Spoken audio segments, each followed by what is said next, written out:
احلى طريقه ممكن تجربيها لصينيه الكفته بالبطاطس. معايا نص كوبايه من البرغل، هنقعه في ميه مغليه نص ساعه. نص كيلو لحمه مفرومه، هنزل عليها بصلايه كبيره مبشوره، معلقتين كبار من الليا، البرغل متصفي كويس من الميه، وبضايه صغيره من الفلفل الاسود، معلقه صغيره من الملح، نص معلقه صغيره من البيكنج باودر. ميه البصل هضيف عليها رشه ملح، رشه فلفل اسود، معلقه صغيره من البابريكا.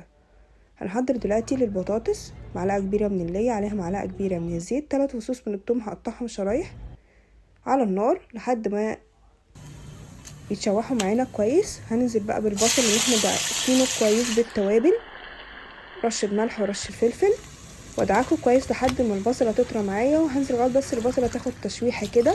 هننزل بقى بشرايح البطاطس، هضيف عليها كوبايتين من الميه.